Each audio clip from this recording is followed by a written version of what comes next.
देखा कि किस तरह महाराज परमाल के दरबार में आल्हा और उदल ने पृथ्वीराज चौहान के खिलाफ पीड़ा उठाने से इनकार कर दिया और परिणाम स्वरूप उन्हें महोबा राज्य से निष्कासित कर दिया गया। जयचंद और विजयचंद को जब इसकी सूचना मिली तो उन्होंने तुरंत अपने राजपुरोहित को आल्हा और उदल के पास भेजने का निर्णय लिया। राजपुरोहित ने आल्हा और उदल को कन्नौज राज्य में आने का निमंत्रण दिया, जिसे उन्होंने स्वीकार कर लिया। आल्हा और उदल कन्नौज पहुंचे, जहां उन्होंने कन्नौज दरबार में नमक और रोटी खाकर कन्नौज राज्य के प्रति अपनी वफादारी निभाने की प्रतिज्ञा की। चकोरी ने एक भयंकर सपना देखा, जिसमें उसने महाराज अनंगपाल तोमर की हत्या कर दी। इस सपने से हताश होकर चकोरी चंद्रवरदाई से मिली। अब चकोरी जीवन के दोराहे पर खड़ी ये सोच रही थी कि वो चंद्रवरदाई की प्रेमिका है या कन्नौज राज्य की गुप्तचर। और मैं ये सोच रही थी कि चकोरी का अंतर्द्वंद उसे कहाँ ले जाएगा।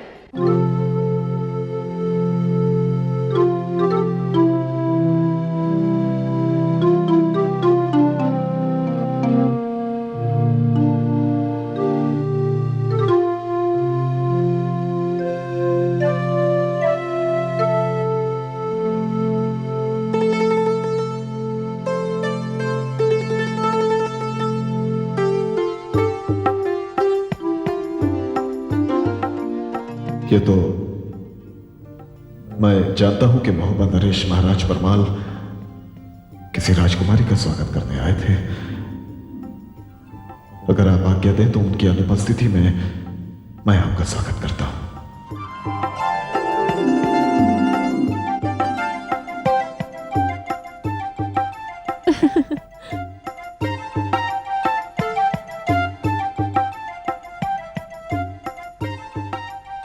राजकुमारी, राजकुमारी, ये क्या मेरी प्रिय राजकुमारी, ध्यानपुरी नगरी से लौट आइए। ये आपके सपनों की नगरी नहीं, कन्नौज का राजभवन है और मैं आपकी सेविका चित्रावली हूं। तुम केवल हमारी सेविका ही नहीं, हमारी प्रिय सखी भी हो। धन्यवाद, इतना तो याद रहा आपको। मगर ये क्या राजकुमारी, जब से आप गढ़ी सिरसा से लौटी हैं, तब से आपको न तन की सुध है न मन की सुध है। हर घड़ी हर समय टकटकी बांधे विचारों में खोई रहती हैं आप। नैनों में एक बावरापन सा है, जैसे किसी को खोज रही हैं आप। राजकुमारी, कहीं आप कुछ खो के तो नहीं आई?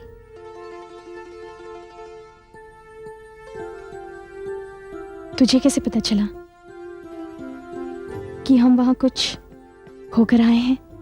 राजकुमारी, पता कैसे न चलता? मैं तो दिन रात आपके साथ साई की तरह रहती हूँ। मैंने देखा है, गढ़ी सिरसा से लौटते वक्त आप अपना तन साथ लाई हैं, मन नहीं। और ये तब होता है जब... आगे बोल चित्रा। ये तब होता है जब किसी से प्यार होता है। हाँ, प्यार तो हो ही चुका है। सच? बधाई हो राजकुमारी, बधाई हो। लेकिन चित्रा, तूने ये नहीं पूछा कि प्यार किससे हुआ है? तो बता दीजिए, कौन है वो चितचोर? नहीं चित्रा, वो चोर नहीं, बहुत बड़े वीर हैं। अच्छा, तो वो वीर हैं? कौन है वो महावीर, जिसने हमारी राजकुमारी के मन पर अधिकार जमाकर उसकी सुध-बुध बिसरा दी है? बताइए, बताइए ना राजकुमारी। चित्रा, मेरे पास आओ।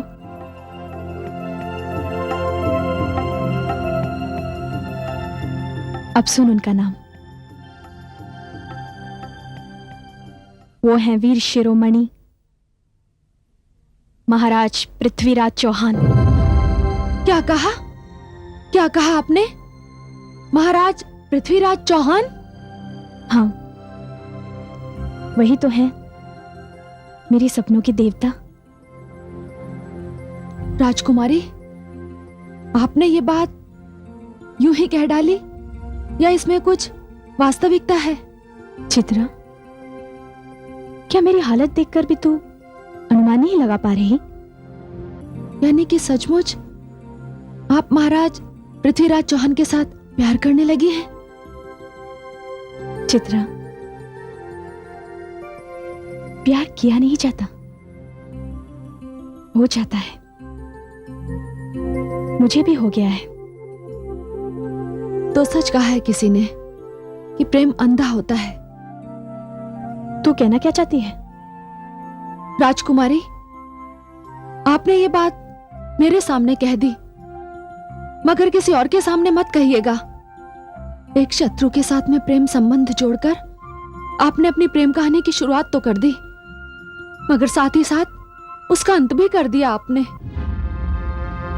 ये तू क्या कह रही है? किस तरह से हो सकता है इस प्रेम कहानी का अंत?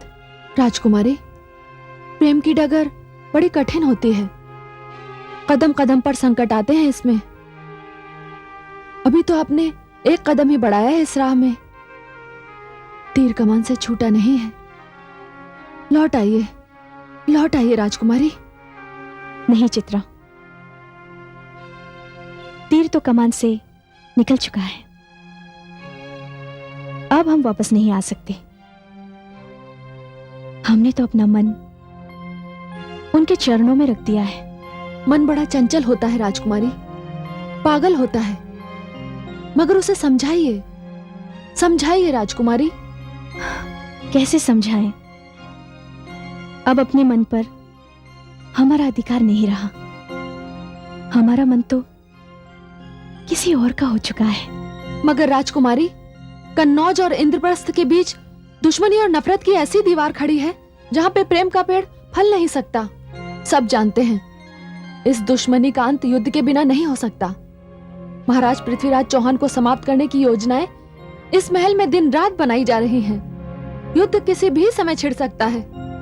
अगर इस समय महाराज जयचंद को पता चल जाए कि उनकी पुत्री उनके शत्रु के साथ प्यार करती है, तो जानती हैं इसका परिणाम क्या होगा? प्रेम परिणाम नहीं दिखता। मगर राजकुमारी, आपको इस पर विचार करना पड़ेगा। पृथ्वीराज चौहान के लिए महाराज विजयचंद के मन में जो बदले की आग भड़क रही है, वो आग ऐसी भड़केगी कि उस पर आपका प्रेम तेल का काम करेगा और ये आग भड़कती रहेगी और कन्नौज और इंद्रप्रस्थ की सीमाओं से शोले उठने लगेंगे, खून की नदियां बहेंगी। और राजकुमारी, आपका प्रेम इन दोनों राज्यों की बर्बादी का कारण बन जाएगा। क्या ये सब आपने सोचा नहीं राजकुमारी? नहीं चित्रा, ये सब सोचने का हमें अवसर नहीं मिला, और अगर अवसर मिलता भी तब भी हम सोच नहीं पाते। हम तो केवल ये सोच रहे हैं कि जितने व्याकुल हम हैं उनके लिए, क्या वो भी हमारे लिए उतने ही व्याकुल हैं?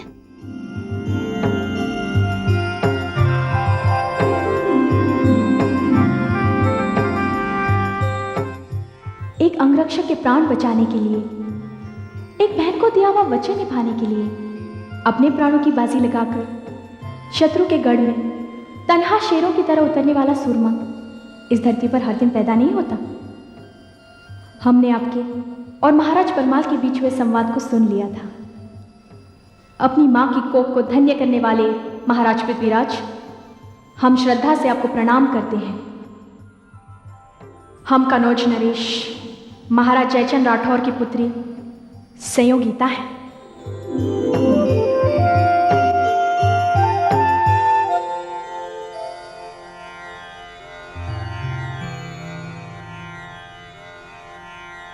महाराज, महाराज,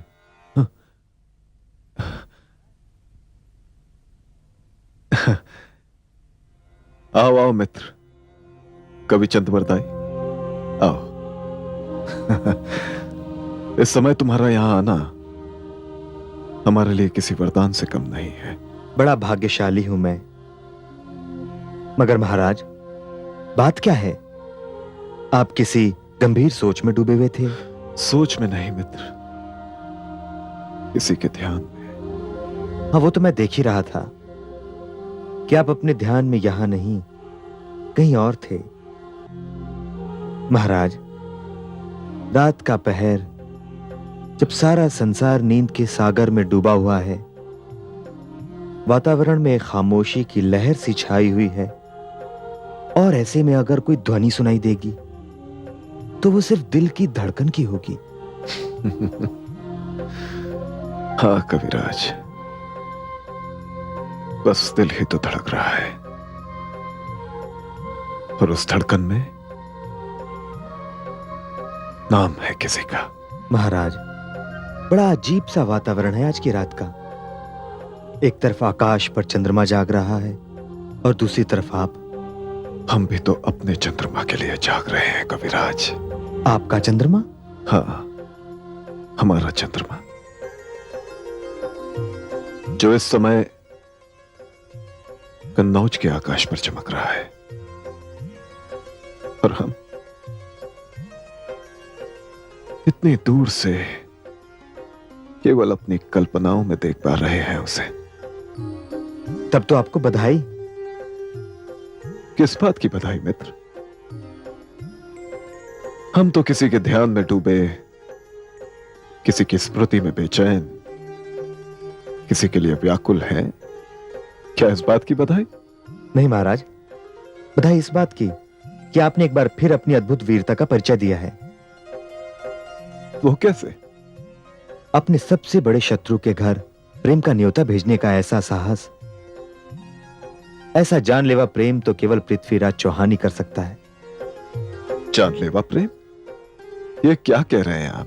जी हां महाराज, प्रेम तो मैंने भी किया है चकोरी से, मगर हमारे प्रेम में ना तो कोई बाधा है ना कोई रुकावट।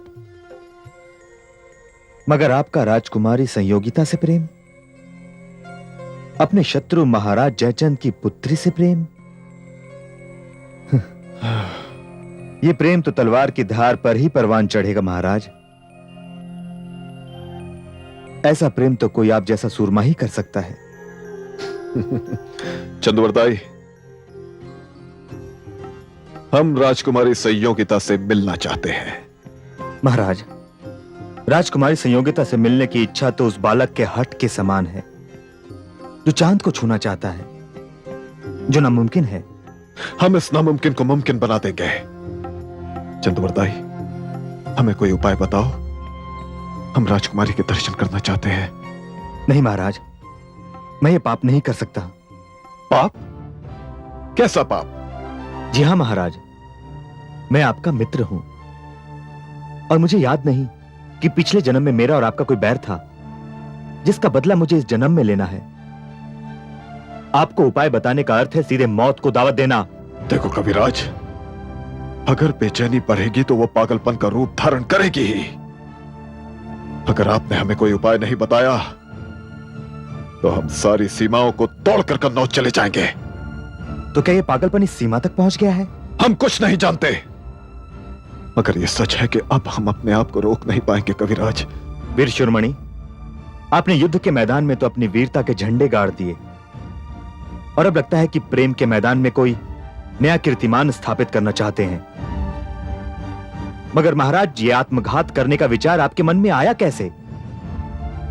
निकाल दीजिए इस विचार को अपने मन से।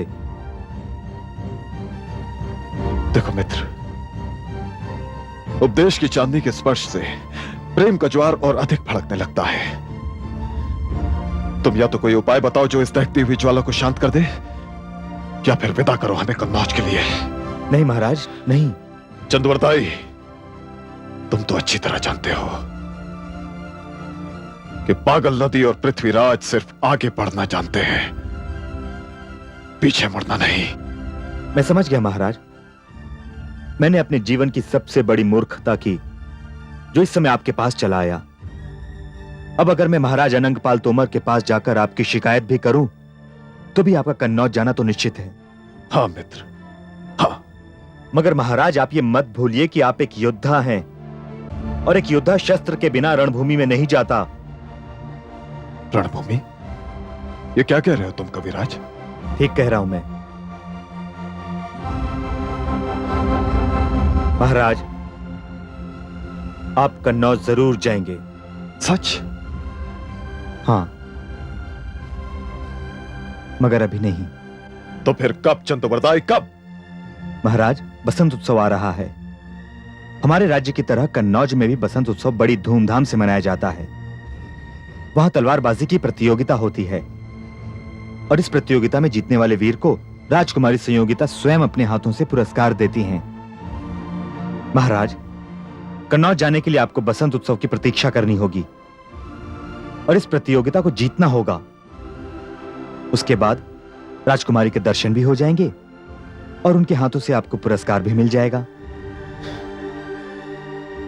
धन्यवाद मित्र, तुमने उपाय बताकर प्रेम से तपते हुए हमारे मन के रेगिस्तान पर अमृत की वर्षा कर दी है। तुम्हारा बहुत बहुत धन्यवाद। बस एक बात और बता दो चंद्रवरदाई, कि जितने बेचैन और व्याकुल हम हैं राजकुमारी के लिए, क्या राजकुमारी भी हमारे लिए उतनी ही व्याकुल होंगी? महाराज, इस समय चंद्रमा मीन राशि में चल रहा है। ज्योतिष की गणना के अनुसार आपकी राशि को देखते हुए उनका जवाब हाँ में हो सकता है। आप ही की तरह राजकुमारी संयोगिता भी व्याकुल और बेचैन हैं। मगर महाराज, बसंत उत्सव की प्रतीक्षा तो करनी ही होगी आपको। हम प्रतीक्षा करेंगे कविराज।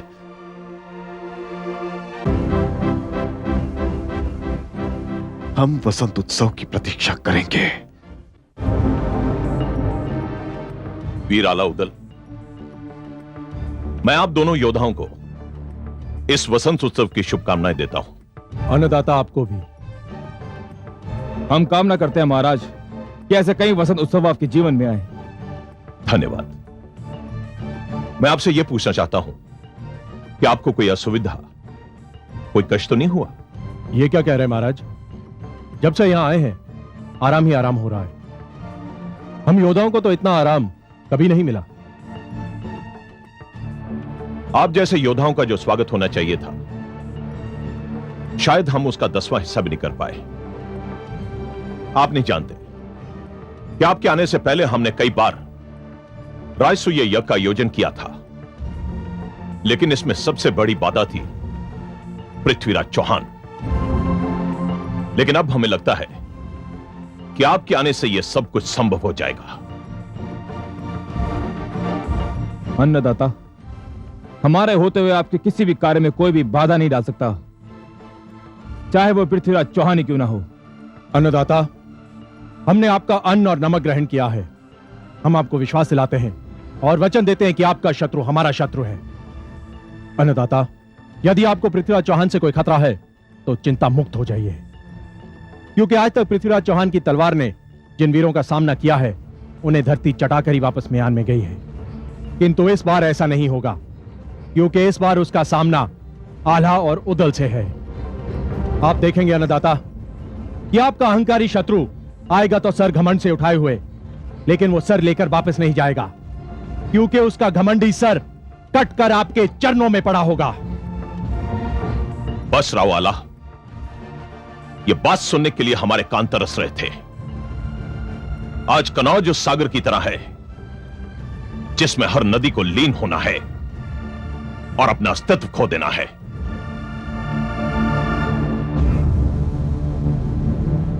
अन्नदाता की जय हो। महामंत्री आने की अनुमति चाहते हैं। आ गया है। जो हुकुम अन्नदाता।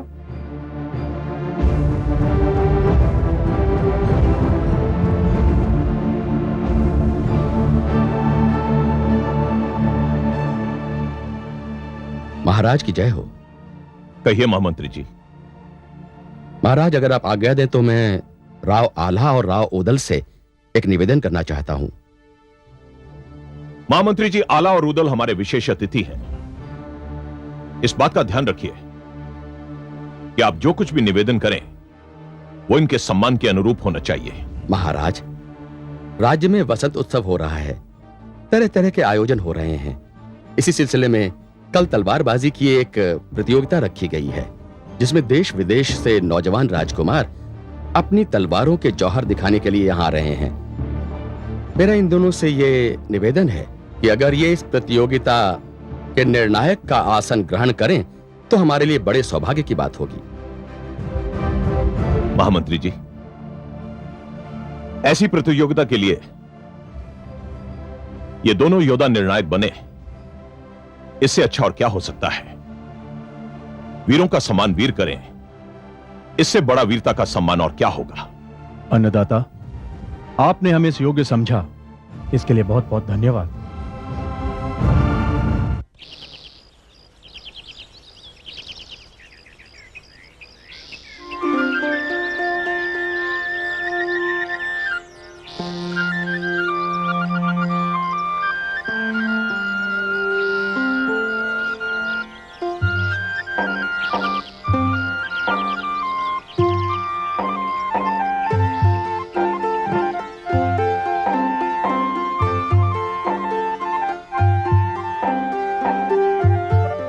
ये तो यहाँ बैठी हुई है। चलो चलते हैं।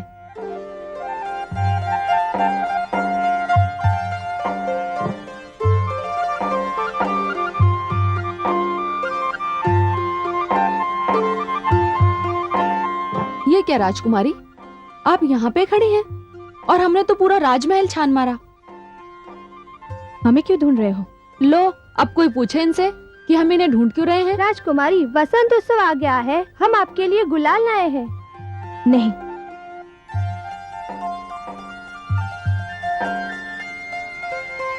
हम गुलाल नहीं खेलेंगे।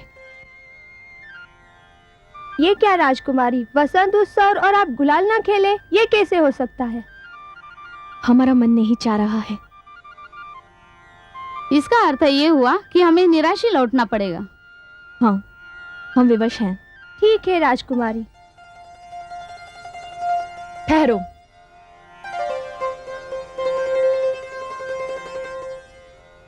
राजकुमारी गुलाल जरूर खेलेंगी। हमने कहा ना, हम नहीं खेलेंगे। अच्छा राजकुमारी, अगर मैं ये कह दूं कि इसमें किसी के प्यार का रंग भरा है तो? तब भी नहीं खेलेंगे। और अगर मैं ये कह दूं कि ये उनके नाम का गुलाल है तो? किसके नाम का? उन्हीं के नाम का जिनके लिए आपने ये जोगन का रूप धारण कर लिया है, महाराज पृथ्वीराज चौहान। तो सच कह रही है? हाँ। अगर ये उनके नाम का गुलाल है तो देख क्या रही है? आओ, रंग दो हमें इस गुलाल से। आओ खेलो। आओ चित्रा, खेलो। राजकुमारी जी, राजमाता पधार रही हैं। अच्छा, राजमाता आ रही हैं? तो आने दो।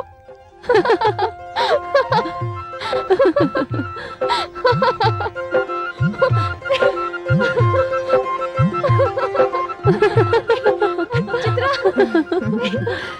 अरे बेटी, तुम्हारे चेहरे पे ये गुलाल ऐसे लग रहा है जैसे आकाश पे उषा की लाली हो। चित्रा, आज हमारी बेटी की नजर उतार देना। जी राजमाता। अरे हाँ बेटी, हम तुम्हें याद दिलाने आए हैं कि कल बसंत उत्सव के उपलक्ष्य में तलवारबाजी की प्रतियोगिता होने वाली है। देश परदेश से वीर जवान अपना भाग्य आजमाने आ रहे हैं और सबसे श्रेष्ठ तलवारबाज को तुम अपने हाथों से पुरस्कार दोगी। सबसे श्रेष्ठ तलवारबाज को तो हमने पुरस्कार दे भी दिया है। अरे चित्रा, ये क्या कह रही है? अभी तो प्रतियोगिता हुई भी नहीं और ये कह रही है कि इसने पुरस्कार भी दे दिया। जी राजमाता, मुझे लगता है राजकुमारी ने कोई सपना देखा है। लेकिन ये सपना नहीं, वास्तविकता है। हाँ, वो सपने की समानी तो है। लेकिन बेटी, ये सपना नहीं, वास्तविकता है। इस प्रतियोगिता में राव आल्हा और राव उदल ने निर्णायक बनना भी स्वीकार कर लिया है। इसलिए हमने पुरस्कार में रत्न जड़ित सोने की तलवार रखी है। लेकिन मासा, ये पुरस्कार हमारे हाथों क्यों? इसलिए बेटी कि हमारी परंपरा है हर वर्ष ये पुरस्कार तुम्हारे हाथों से दिया जाता है और इस वर्ष भी इस परंपरा का निर्वाह होगा। बसंत उत्सव की बहुत बहुत शुभकामनाएं।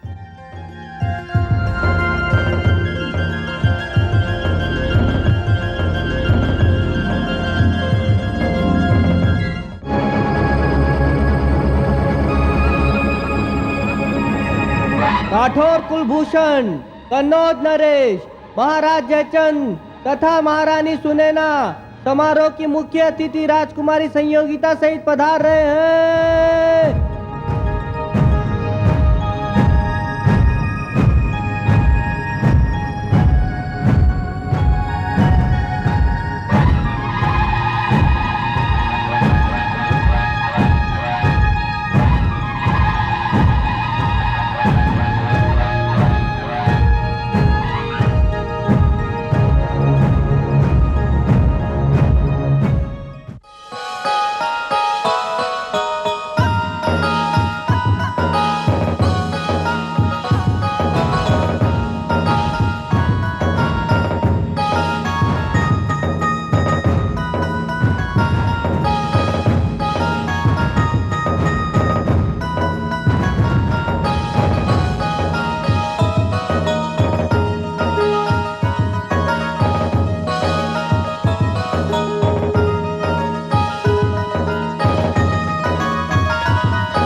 सरदार आला तथा राव उदल निर्णायक का स्थान ग्रहण करने पधार रहे हैं।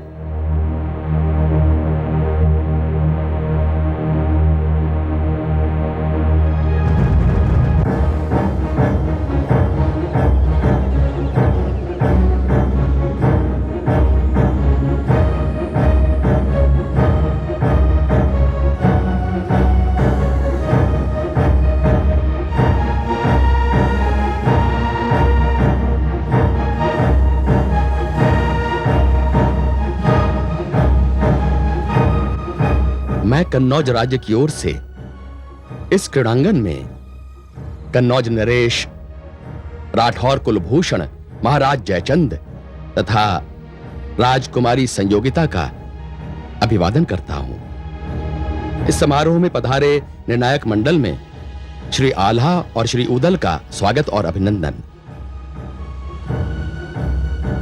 साथ ही इस राज्य से आए या बाहरी राज्यों के समस्त तलवारबाजों का स्वागत है। मैं महाराज जयचंद से यह निवेदन करता हूं कि प्रतियोगिता आरंभ करने की आज्ञा दें।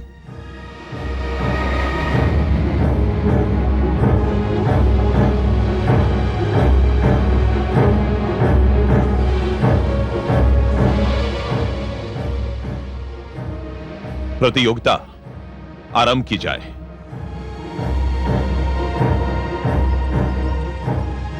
सबसे पहले मैं अंग देश से आए हुए कुमार सेन को आमंत्रित करता हूं और कुमार सेन का सामना करेंगे विंध्य से पधारे कुमार नरहरि।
रुक जाइए।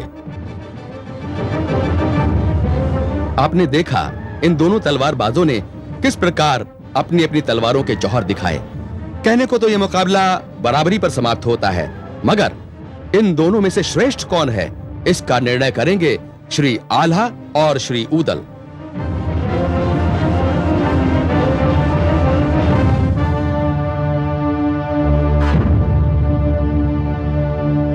हमारी दृष्टि में श्रेष्ठ हैं कुमार नरहरि।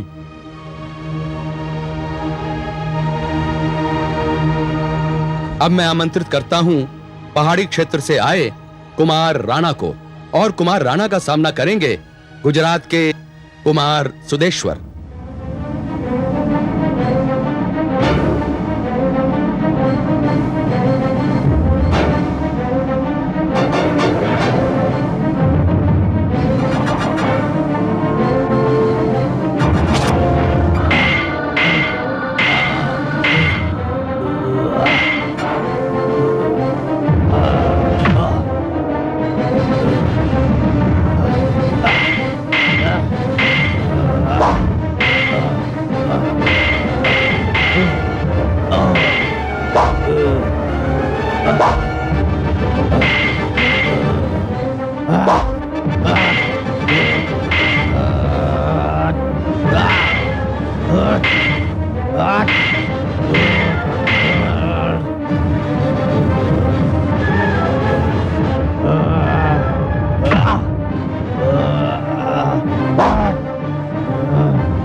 बधाई हो, आप अपना स्थान ग्रहण कीजिए।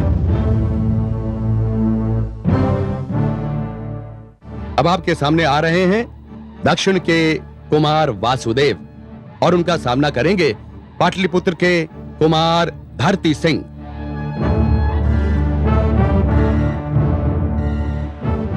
चित्रा, जी राजकुमारी। जरा देख तो कैसे सर उठाकर चल रहा है। लगता है इसे अपनी तलवार पर बहुत घमंड है। कोई बात नहीं राजकुमारी, घमंडी का तो सर नीचा होता है, और इसका नाम भी धरती सिंह है। इसे धरती पे गिरते देर नहीं लगेगी।